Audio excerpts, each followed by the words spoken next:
सब्र दे, हिम्मत दे। आप अब अकेली बची हैं, माँ बाप आपके, वो भी कत्ल हो गया। आपके वालिदैन माँ बाप की डेथ होगी, बाबा को भी कत्ल किया, चाचे को भी किया, भाई रह गया था। एक है। अकेली हूँ, मेरे चाचा और बाबा को कत्ल किया है इन्होंने। देखो ये मेरे बाबा थे। आप शादीशुदा हैं? नहीं। अनमैरिड हैं? हाँ जी। क्या दुश्मनी की आपसे? जरदार की खातिर पहले पापा को चाचा को कत्ल कर दिया, फिर मेरा भाई एक था उसको भी कत्ल कर दिया। कितनी जायदाद थी जिसकी खातिर ये सब? 60 एकड़ जमीन थी। 60 एकड़? हाँ जी। अच्छा जी। तो अभी कोई लड़ाई झगड़ा हुआ था? नहीं, कुछ भी नहीं था।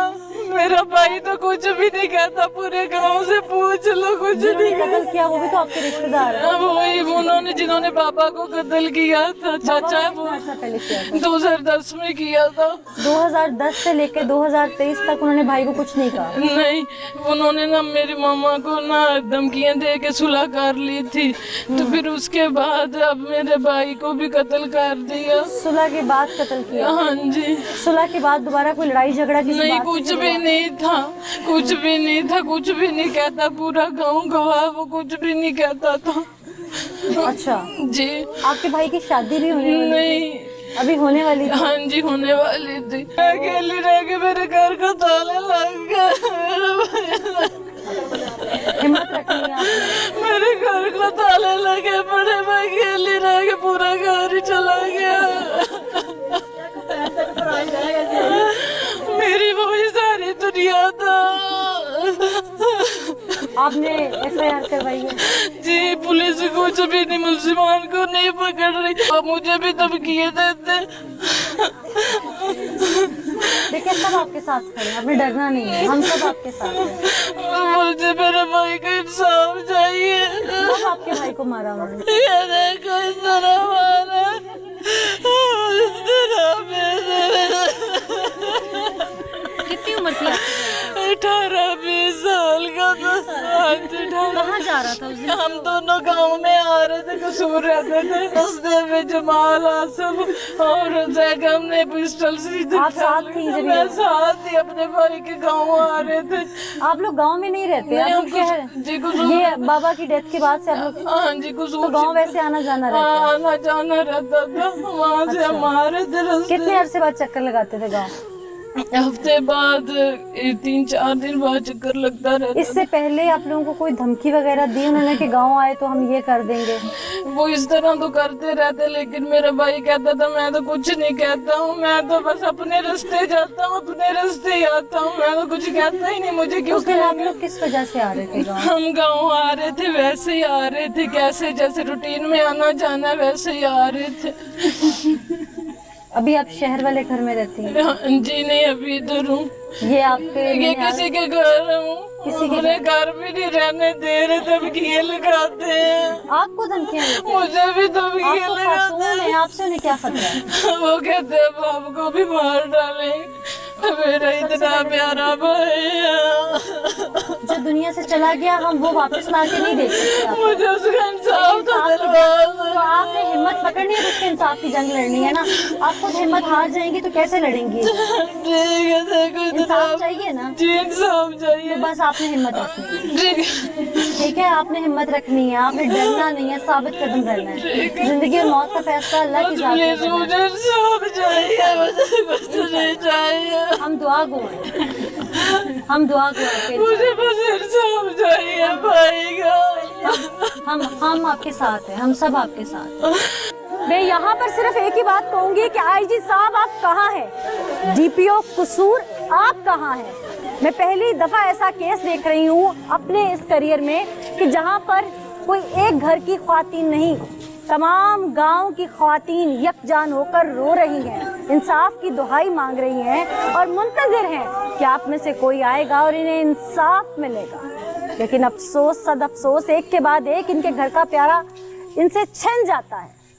अब आखिरी जो इस घर की खातून बची है उसकी आंखें मुंतज़िर हैं कि कहीं मेरी ज़िंदगी का चिराग गुल ना हो जाए, मेरी आंखें बंद होने से पहले मैं इंसाफ ले लूं, इंसाफ अपने प्यारों का ले लूं, अपने बाप का ले लूं, अपने भाई का ले लूं, अपने तमाम रिश्तेदारों का ले लूं। और जो लोग लालच की बुनियाद पर, सिर्फ ज़मीन की बुनियाद पर एक एक करके इंसानी ज़िंदगी से खेल रहे हैं, वो अपने अंजाम को पहुँचे। यहाँ ख्वातीन मौजूद हैं, उनसे भी बात करेंगे।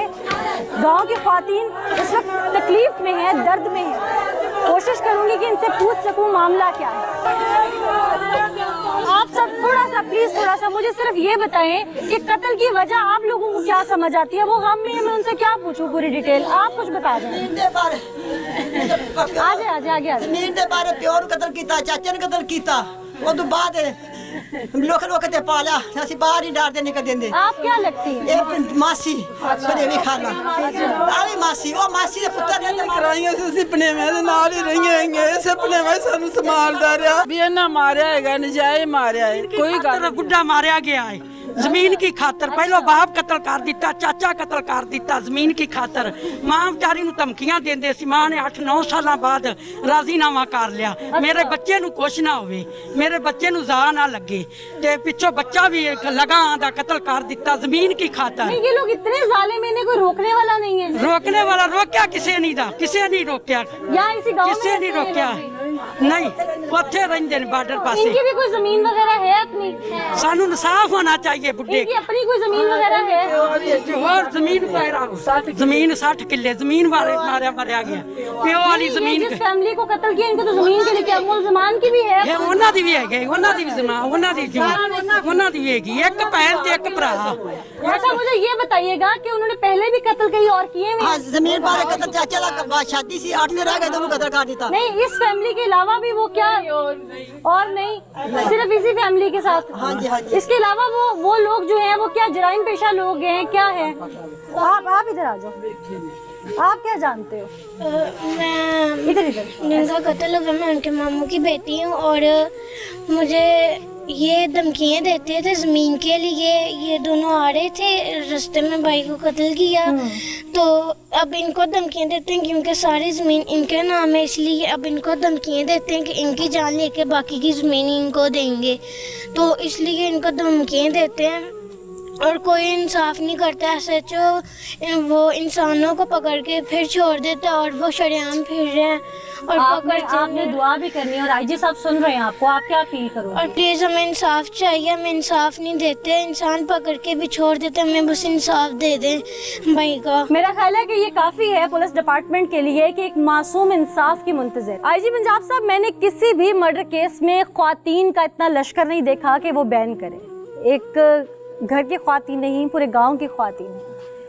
आपका SHO यहाँ काम नहीं कर रहा, डरिए उस वक्त से कि यही तमाम ख्वातीन का लश्कर कहीं सड़कों पर निकल के मर्दों का रूप ना धार ले। ये कानून हाथ में नहीं लेना चाहते, ये सिर्फ कानून की तरफ देख रहे हैं, मुंतज़िर हैं कि इंसाफ मिले। लेकिन अगर इन्हें SHO ने इंसाफ न दिया तो उसके बाद एक इनकलाब की सूरत में जो ये फिर सड़कों पर निकलेंगी या जो कुछ होगा वो अंदाज़ा भी नहीं लगाया जा सकता। और उस वक्त हुकूमती मशीनरी ज़ोर पकड़ेगी, आपकी बड़ी बड़ी गाड़ियाँ भी आएंगी, नफरी भी आएगी और शायद आप खुद भी चल के आएंगे। उस वक्त तमाम मीडिया भी उलटेगा। तो ये नौबत ही मत आने दीजिए जग हंसाई की डिपार्टमेंट के लिए, जहाँ आप इतने काम कर रहे हैं कि इस डिपार्टमेंट का चेहरा अच्छे तरीके से सामने लाया जा सके। वहाँ ये खातून बची हैं इस ख़ानदान की, खुदारा इन्हें भी बचा लीजिए, इनको इंसाफ दिलवाइए और ये हक पे हैं। इन्हें सिर्फ हक चाहिए जो आपका डिपार्टमेंट और आप दे सकते हैं। मैं इंतज़ार करूंगी कि जल्द से जल्द इन्हीं चंद दिनों के अंदर अंदर दोबारा ये दुहाई ना करें, ये इंसाफ की मुंतज़िर ना रहें और ये सिर्फ एक ही नारा बुलंद करें कि पंजाब पुलिस जिंदाबाद। लेकिन अगर ऐसा ना हुआ तो हम इनके साथ खड़े हैं, फिर देख लीजिएगा जो बन पड़ा हम करेंगे।